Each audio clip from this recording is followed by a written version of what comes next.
बच्चों हम लोग अभी बात करने वाले हैं प्रश्नावली 2.2 जिसका सवाल नंबर 2 है।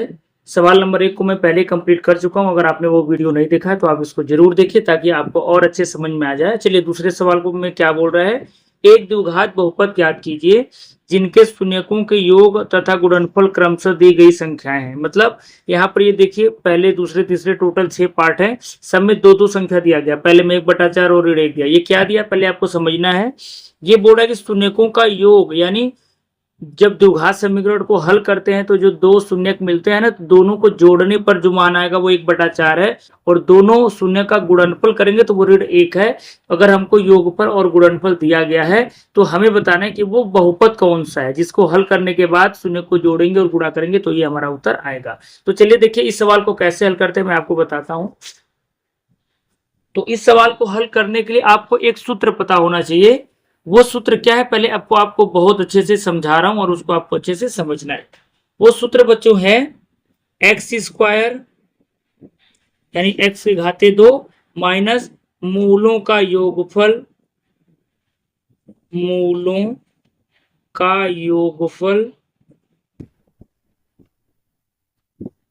मूलों का योगफल गुणे एक्स धन मूलों का गुणनफल, मूलों का गुणनफल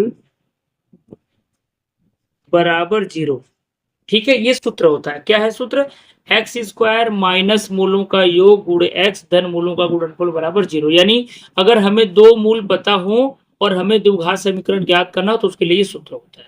अब अगर हम लोग एक मूल को अल्फा मान ले दूसरे मूल को बीटा मान ले तो यही लिखने का तरीका आपका थोड़ा सा ऐसे हो सकता है, एक्स स्क्वायर माइनस मूलों का योग, तो एक मूल अल्फा और एक मूल बीटा, तो आप लिख सकते हो अल्फा धन बीटा गुणे एक्स और मूलों का गुणनफल यानी अल्फा गुणे बीटा बराबर क्या हो जाएगा? 0 हो जाएगा। तो एक चीज आपको ध्यान देना, यहाँ तो मूलों का योगफल और गुणनफल दिया हुआ है बच्चों।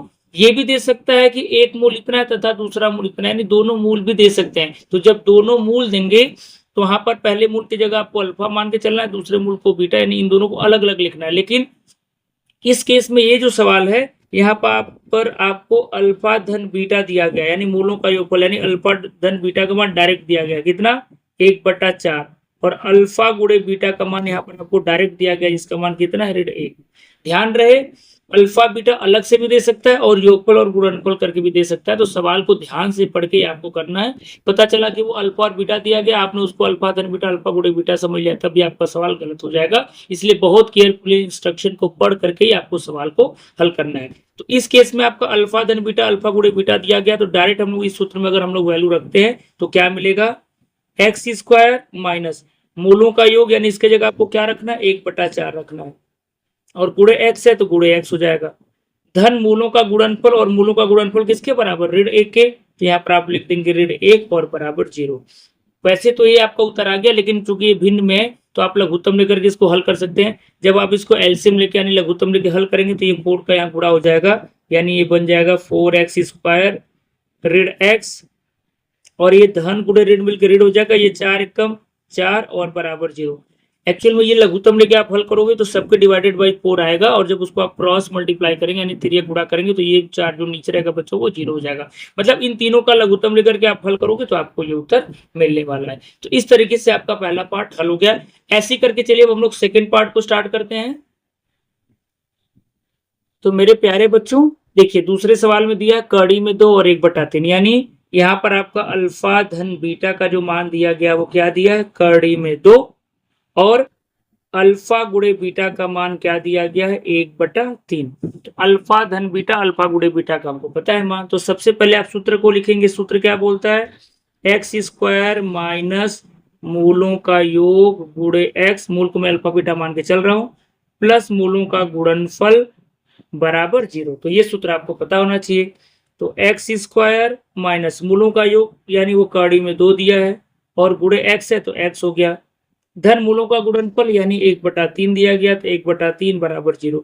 फिर देखिए यहाँ पर भिन्न में आपको दिख रहा है, ये भी उत्तर लिख सकते हैं, लेकिन ज्यादा से ज्यादा जितना आप सॉल्व करके लिखेंगे उतना आपके लिए अच्छा होता है। तो जैसे आप लोग उत्तम लेंगे तो 3 का गुणा यहाँ हो जाएगा, 3 का गुणा यहाँ हो जाएगा, तो आपका बन जाएगा 3x स्क्वायर ऋण 3 कड़ी में 2x, अब जिसके बटा होता है उसको हम लोग सेम ऊपर वाला बस लिख लेते हैं और बराबर 0। जब आप लघुत्तम लिख के हल करेंगे तो डिवाइडेड बाई सबके 3 आएगा और 3 गुणा करने से 3 आपका क्या हो जाएगा, 0 हो जाएगा। तो ये बच्चों आपको फाइनल उत्तर आ गया। यानी इसका अगर आप मूल निकालेंगे और उसका योगफल और गुणनफल करेंगे तो क्रमशः आपको ये उत्तर मिलने वाले हैं। तो इस तरीके से आपका सेकेंड पार्ट भी हो गया। अब चलिए हम लोग थर्ड पार्ट की तरफ बढ़ते हैं।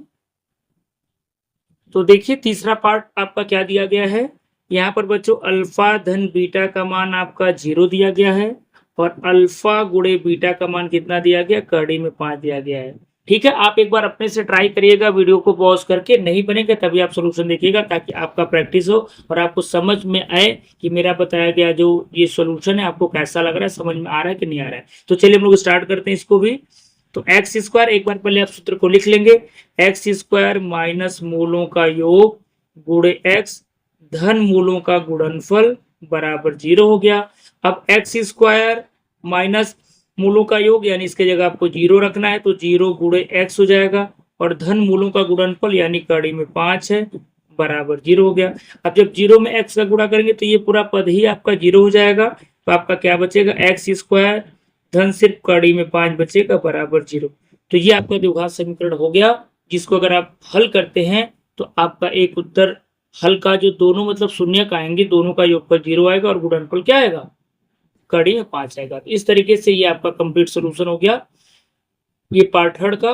अब जो अगला तीनों पार्ट है मैं आपको नेक्स्ट वीडियो में बताऊंगा। ठीक है, तो आई होप ये वीडियो आपको पसंद आया होगा। अगर पसंद आया हो और मेरा बात आपको समझ में आया हो तो आप कमेंट करके जरूर बताइएगा, क्योंकि वो आपको हमें आपका ये जो कमेंट होता है हमें मोटिवेट करता है अच्छे से और मेहनत करने के लिए। अगर वीडियो पसंद आया हो तो लाइक तो करना ही है, लेकिन साथ साथ चैनल को भी सब्सक्राइब करना नहीं भूलना है, ताकि नेक्स्ट वीडियो या आपके लिए जो भी इंपॉर्टेंट वीडियोस आए आप उनको आराम से देख सको, आपको कोई भी प्रॉब्लम ना हो। तो चलिए नेक्स्ट वीडियो में मिलते हैं, तब तक के लिए थैंक यू सो मच।